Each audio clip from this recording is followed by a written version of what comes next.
39% of the skills that are now in demand will be obsolete by 2030. For every 100 workers, at least 11 will need training to survive the future job market. That's 120 million people globally who will be left behind if they don't catch up soon enough. But it's not all negative. There are specific skills that will become increasingly important through the next decades, and we want to share them with you. This report says that nearly 170 million new jobs are being created for those who know what skills to learn. So today, we want to show you what these most important skills of the future are and how to learn them completely free starting today. Yeah, free. For real. This one is not AI expertise and not even data science, it's just AI literacy. And this isn't just the fastest growing skill, it's actually the foundational skill for the fast-moving future. 86% of employers are already saying that AI will fundamentally transform their business by 2030. If you're already thinking that this doesn't really apply to you because you're not a technical person, hear me out. AI literacy is about understanding what AI can and cannot do, and when to use it, and how to work with it as a tool. It's the difference between being intimidated by AI and being empowered by it. Think of it this way. You don't need to know how a car engine works to be an excellent driver. You just need to understand what the car can do, its limitations, and how to operate it safely and effectively. Same thing with AI, and here's why this matters. In 2024 alone, Coursera tracked over 7 million AI course enrollments.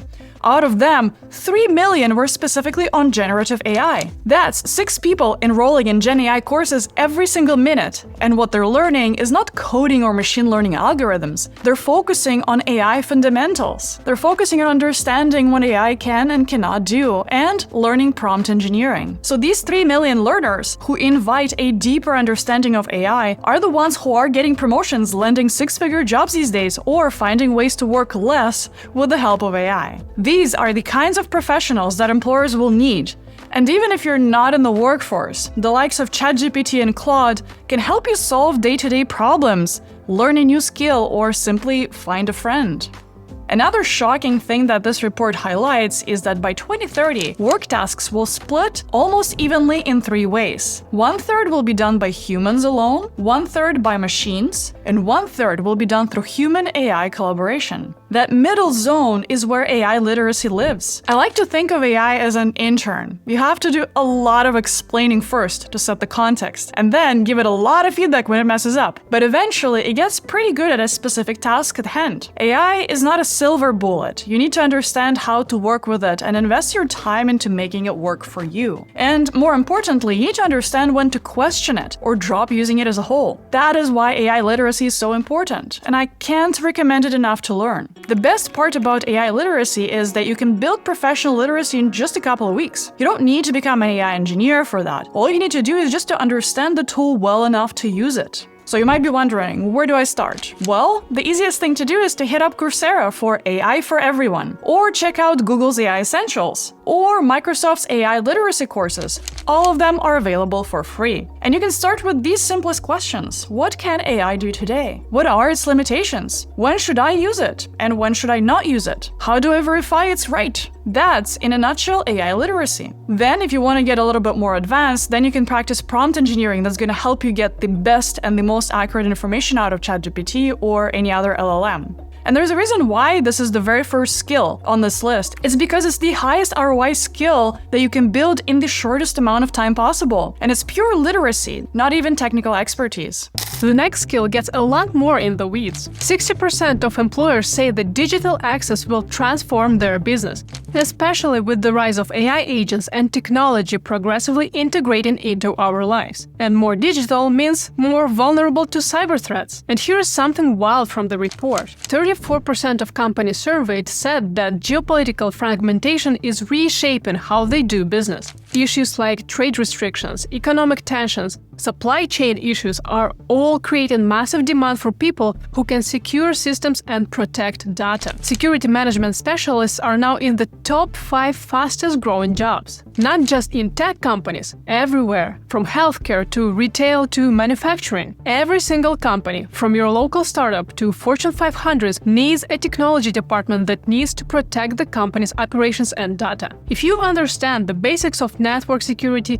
data protection, and risk management, You are immediately more valuable than 90% of candidates for almost any role. Now, here is the biggest issue this industry is facing. The demand is high, but the talent is hard to come by. And don't get me wrong, there are plenty of folks who have finished Cisco's or Google cybersecurity certification, which, by the way, is the best way to not just get qualified in the field, but also a free way to get a feel of whether you will even enjoy the work. The biggest issue in the industry is lack of professionals with actual hands-on experience, someone who's built bulletproof systems, fixed vulnerabilities, and proven what they did worked in real world. And there is only one way to do that: build a portfolio of projects, tinker with your own ideas, or work in your free time. The goal is to get as much of real-world experience as possible through as many means as possible. Cybersecurity is a serious deal, and it needs strong professionals. Now, as for how to get started, you can try Cisco's free cybersecurity courses or Google's cybersecurity professional certificate, and also start practicing and preparing for the CompTIA Security Plus exam to get the feel of what it's like. Okay, this one surprised me when I dug into the research. The World Economic Forum partnered with Indeed to analyze over 2,800 individual skills and test how well AI could substitute for each one. The results were fascinating. 0 skills actually had a very high replacement risk. Not a single one. So that gives us hope that it will take some time before humans can be fully replaced. It'll also be a while before we see an AI manager. Sure, AI is replacing some creative roles like design, copywriting, but the reality is that AI is replacing mediocrity, but will never replace originality. AI can be fast, efficient, and eerily good at mimicking what already exists. But that also its biggest limitation. It can only remix the past. Human creativity, on the other hand, is unbounded. It's shaped by emotion, intuition, contradiction, lived experiences. Well, you know, all the messy things that machines will never have. And that is why creative thinking will never be replaced by AI. And I know what you're thinking right now. All these creative roles like designers and all of that, these are the jobs that seemed safe in the knowledge economy are declining rapidly right now. What's going on? Well, there is a difference between creative execution and creative thinking. Make this logo look good is execution. That's easily automatable. But doing something like reimagining how we position this brand in a market that doesn't exist yet or in a rapidly changing environment, that takes a lot more creative thinking. It's something that AI will have a really hard time replacing for a little while. The world is changing fast. 50% of businesses report that they're dealing with rising costs and economic uncertainty. So in a world like that, we desperately need people who can think creatively about new revenue streams, new business models that don't even exist yet. AI can't do that. It can only make existing things more efficient. And that's why this report shows that creative thinking is one of the key differentiators between growing jobs and declining jobs. As AI handles the execution side of things, human creativity becomes the thing that companies will actually pay a premium for. The best way to get good at creative thinking is learning structured brainstorming. There are actual frameworks for this like Scamper or 6 Thinking Hats. You can also start learning things, concepts, and topics that are way outside of your industry, of the things that you're used to. This will force your brain to make unusual connections. I highly recommend that you learn design thinking frameworks if you're into any kind of problem-solving role. Here are a couple of things that I highly recommend. There's this one, which is called Design Sprint, written by a Google employee back in the day. I will leave the link to this book below. The Design Sprint process has been adopted worldwide by technology, design, and product teams and beyond. This process forces you to take a structured approach towards coming up with and validating new ideas. The best way to get good at creative thinking is to train your brain to challenge every assumption that you encounter, especially the ones that nobody questions at all. Creativity isn't a talent that you're born with. It's a muscle that you developed every day, every week. By the way, if you want to go beyond just watching and actually start applying what you learn, we share free, curated sources in our newsletter, so make sure to subscribe. For instance, last week we shared a newsletter with a list of courses that will help you learn the skills that we talk about in this video. Some are free, some have a subscription fee, so make sure to check them out. You can sign up to our newsletter using the link below. It's completely free and it'll help you stay ahead of the curve in Canada. The next skill isn't just one skill, but 3 skills actually. We've decided to group them together because all of them mean pretty much the same thing: your ability to adapt without falling apart. We're talking about resilience, flexibility, and agility. According to this report, This skill cluster saw a 17 percentage point increase in just 2 years. That's not just a gradual trend, that's a seismic shift that moved the soft skill from the nice-to-have category into you're not getting hired without it category. Here's how big of a deal these are. The report analyzed all 2,800 skills to figure out what separates growing jobs from declining jobs. And resilience, flexibility, and agility were the #1 differentiator. Think of it this way. Resilience is bouncing back when things go wrong. Adaptability is adjusting your approach when circumstances change. And agility is being willing to roll with whatever comes your way. These skills are about not breaking under pressure and not getting stuck in "we've always done it this way" thinking. It's about not needing everything to go according to plan. These skills are so important in today's world and future world because we're not dealing with just one disruption, but we're dealing with many disruptions, like technological change, geopolitical tensions, economic volatility, climate changes. All of that is happening at the same time. And companies need people who can pivot without needing 6 months of therapy every time something changes. With that, the uncomfortable truth is that the rigid workers are done. The people who say, "but this is how we've always done it," or "I need everything stable before I can perform," they are very likely to be left behind. Not because they're not good at what they do, but because the world is moving so fast that we cannot afford waiting for the perfect conditions. The future world will need us to develop the capacity to keep moving forward even when things are uncertain. That's the golden skill. Industries like agriculture, telecom, IT services, they are seeing the fastest growth in demand for these skills because their workers are dealing with everything at once. When 39% of your skill will change by 2030, your ability to learn, unlearn, and then relearn becomes more valuable than any specific skill you have right now. So as I look at the future of work and jobs, I think we need to stop thinking about the notion of building careers. Instead, you want to be building an operating system that can run any program. And the skills that we're talking about in this video are your future operating system. So how do you actually learn or get better at this skill? It can start with small steps. Stop avoiding uncomfortable learning situations. Take on projects where you don't know what you're going to do yet. Practice stress management, meditation, exercise, or therapy to help you understand your triggers and blockers, whatever works for you. You will need to build a growth mindset, where failure is awesome because it gives you data on what works and what doesn't, so that you can improve next time. In the world of the future, failure is a blessing, not a referendum on your worth as a human. The next skill might sound soft and fluffy, but I have some wild data to show you. Out of every 100 workers by 2030, 41 won't need much training. Good for them. 29 will get upskilled in their current roles, and 19 will get reskilled or move to different positions.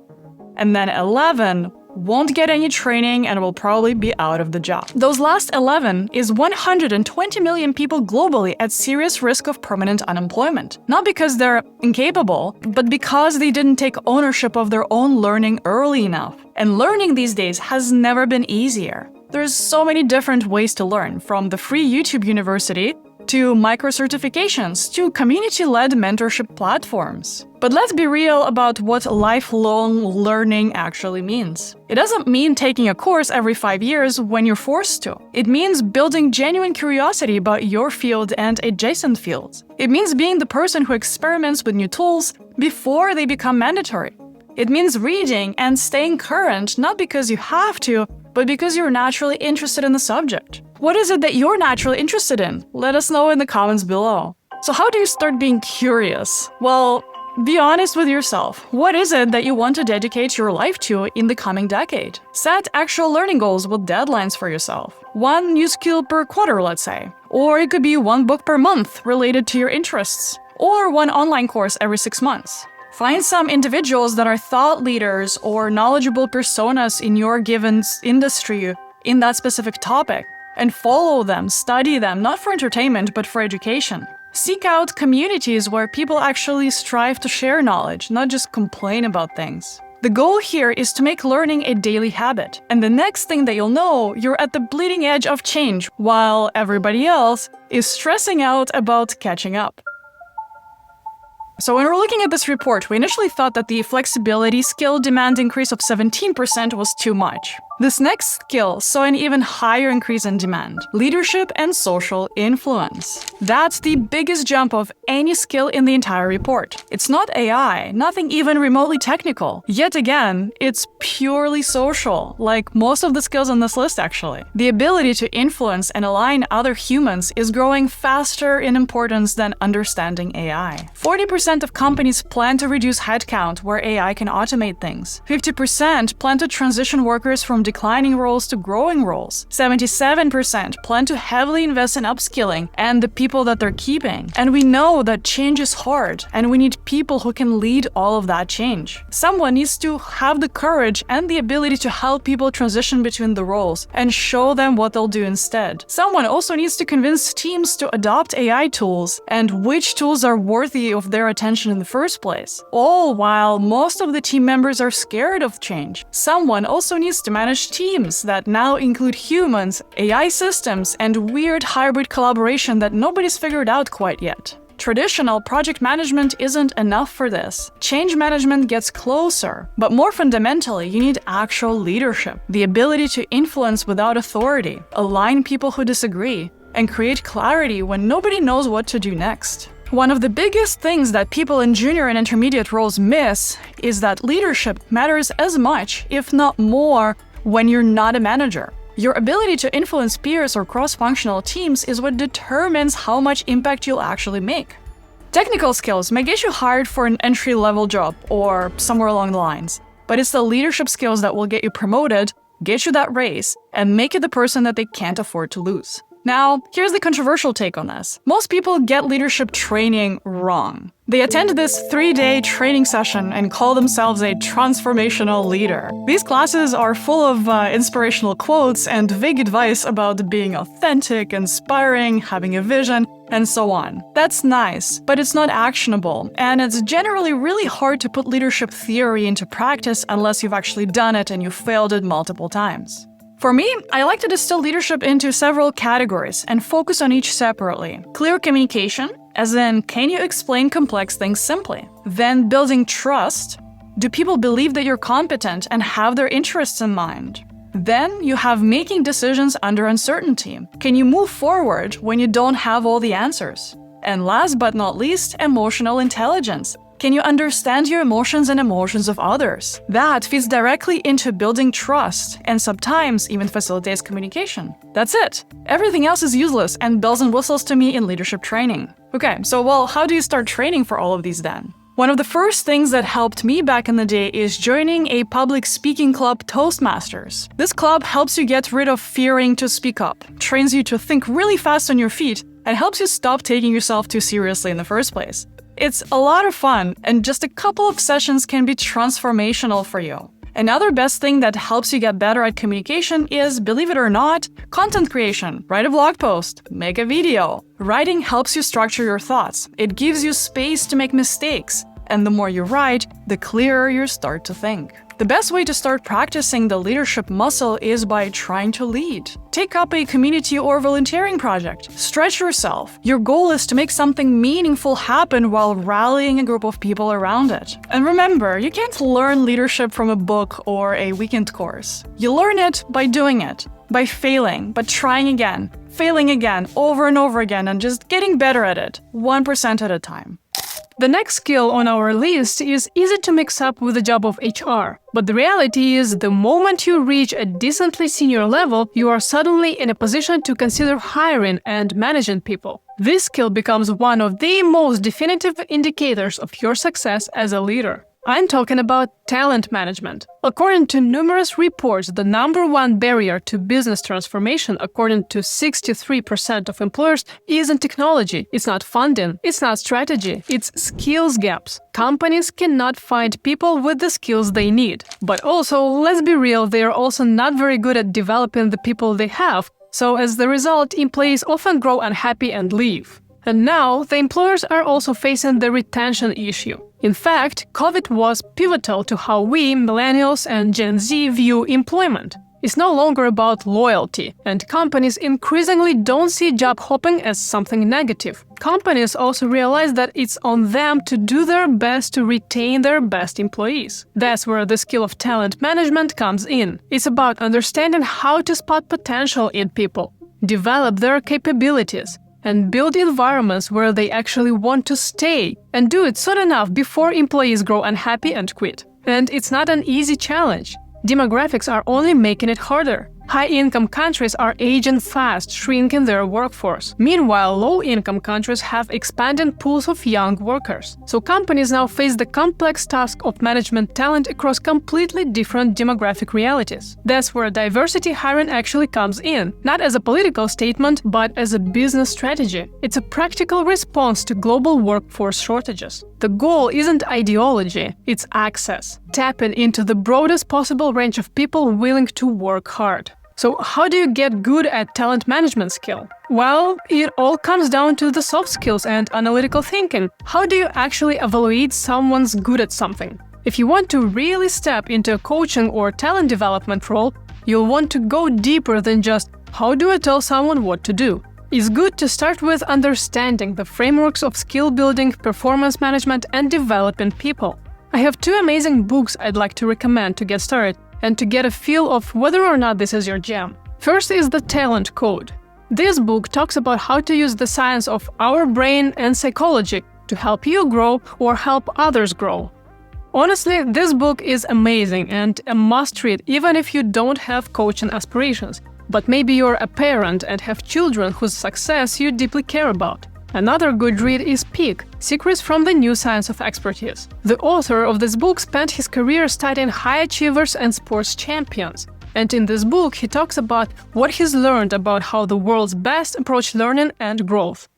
The next skill has been #1 on the list of fastest growing and most important skills for years, and it's still there. 7 out of 10 companies consider the skill essential. But here's the nuance. Most of the skills that we've talked about today are the fastest growing skills, but analytical thinking is the most valued skills overall. There's a massive difference between having data and knowing what this data means. And to know the latter, you need analytical thinking. AI agents can give you mountains of data in just seconds. It can even help you identify patterns or solve problems. But you need analytical thinking to turn data into actual tangible insights and insights into decisions. And if you let AI make decisions, then you need to be able to assess whether that is a good quality decision in the first place. That's the gap that AI can't bridge for a while. Another curious thing from this report is that analytical thinking is one of the top skills that differentiates growing jobs from declining jobs. I will guarantee you one thing: the jobs that will be gone the first are the ones that do not require any analytical thinking, like these ones.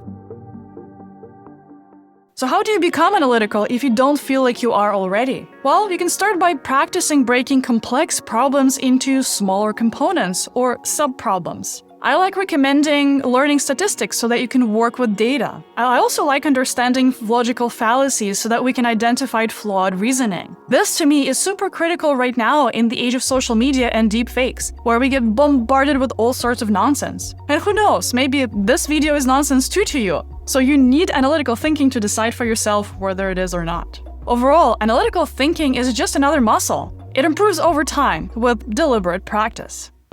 I want to throw one more skill discussed in this report in here. It's not the fastest growing, but is the most stable skill.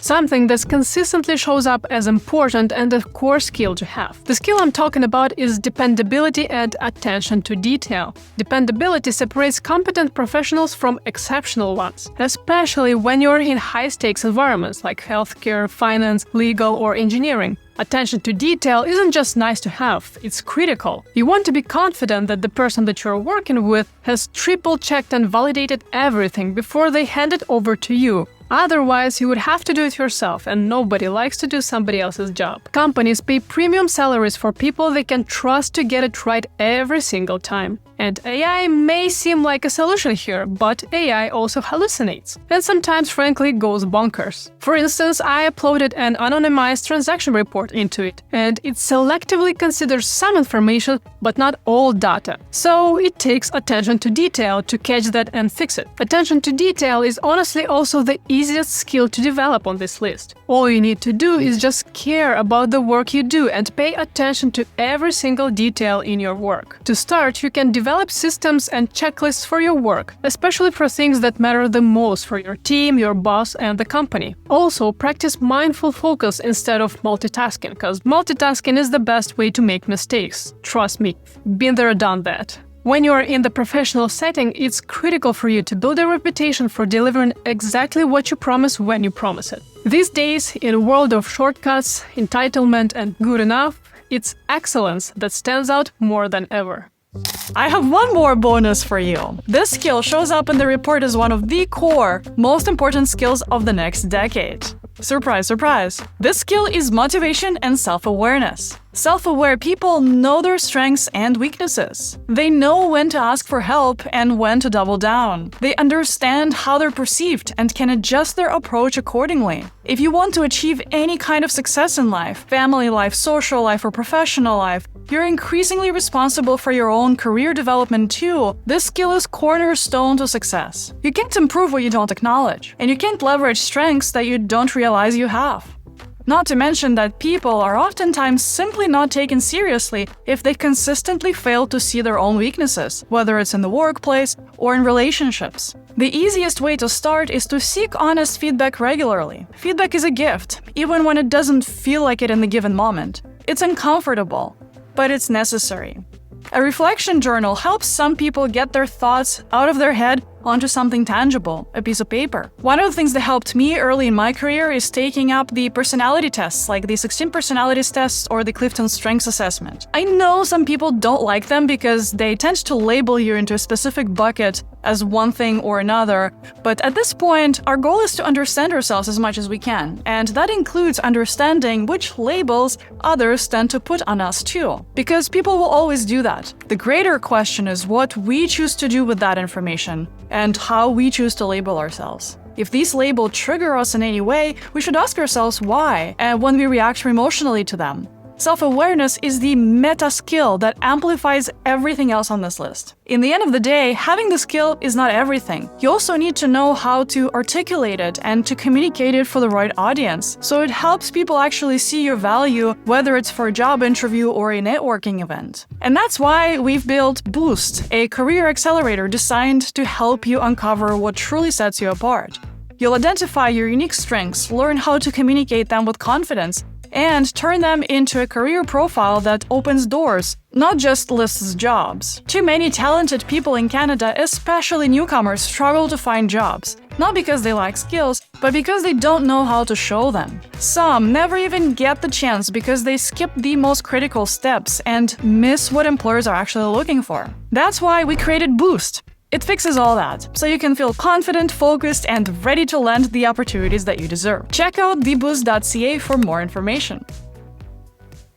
Looking back at these statistics, it's actually looking a lot better than I would have imagined. But still, 120 million people worldwide facing long-term unemployment risk is 100 million people too many. With all the AI and automation changes sprinkled with all this geopolitical uncertainty, companies are making tough choices. Invest heavily in people that they think are worth keeping, or let them go. This isn't about intelligence or potential. It's about who takes action now versus who waits for someone else to save them. At the same time, there is this quiet set of professions that is actually seeing the largest absolute growth. And it's farm workers, delivery drivers, construction laborers, and nursing aides. These are the not-so-sexy roles that most of us aren't even considering. What do you think needs to happen to change this? Let us know in the comments below. In the meantime, here's my challenge to you, and I'm serious about this. Pick one skill from this list. Not 5, not 3, just one, and commit to developing it over the next 90 days. And comment below with your choice and why. Let's create some real accountability here. We live in some of the best times to be alive when you can learn anything for free on the internet. You just have to commit to it. Nobody's gonna force you to develop these skills. That's on you to secure your future now. If you made this far in this video, you are already ahead of most people. You are actively seeking to understand where the world is going, instead of passively hoping things work out. Now, turn that awareness into action.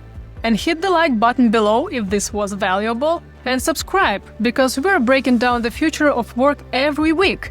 And check the description box below for links for free courses for every single of these skills that we've discussed. The future belongs to people who prepare for it, so let's get to work. See you in the next video. Take care.